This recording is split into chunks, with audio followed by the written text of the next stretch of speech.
চিকিৎসা করতেছে। আমরা আইলে কোনো পজিটিভ কেন? অনেকে চিকিৎসা করার জন্য আমার এক এমএলএ হায়দ্রাবাদে গিয়েছে, এসে বলে ওখান থেকে তো এখানে খুব ভালো ব্যবস্থা। মুম্বাই থেকে লোক চিকিৎসার জন্য এসে বলে আরে মুম্বাই থেকে তো এখানে ভালো ব্যবস্থা।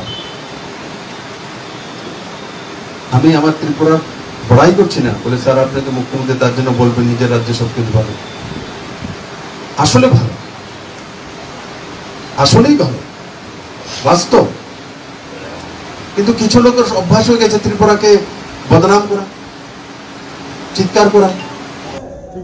একটা ভালো মেশিন নাই কেন? হেলথ মিনিস্টার জবাব দিতে হইব কেন? একটা পেশেন্টের একটা ভালো মেশিন নাই, একটা ভালো ওষুধ নাই, একটা রক্তের ব্যবস্থা নাই কেন? ব্লাড ডোনেটর আমরা আনতাম কেন? তারা দি প্রতিনিয়ত এই রক্তদান শিবির, রক্তদান শিবির, রক্তদান শিবির, রক্ত দিকে মিনিস্টাররা বইয়া খাইতেছে না বিক্রি করতেছে মার্কেটে।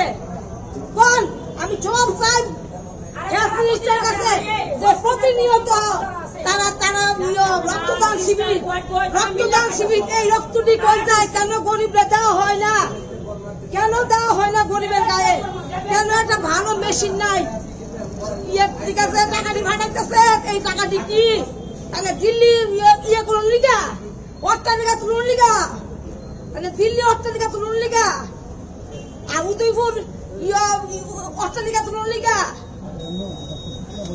জবাব চাবো, আমি জবাব চাবো তাহলে বাড়ির সামনে গিয়া, তাহলে বাড়ির ভিতরে ঢুকে আমি জবাব চাবো। আমার বাবার মৃত্যুর কারণ আমি টাইমটা তাই করতেছি। হেলথ মিনিস্টার এত সোজা না, এত সোজা না। পাওয়ার কাম মাথা ফেলাই দিচ্ছে, শুটিং করবনে পাওয়ার কাম মাথা তুলাইছে, রাত্রে 12টার সময় গেছে পেশেন্ট দেখতে, রাত্রে 12টার সময় গেছে শুটিং করবো। ওহনাইনি হেলথ মিনিস্টার আইনি রাত্রে 12টার সময় আমি পেশেন্ট দিক চাই।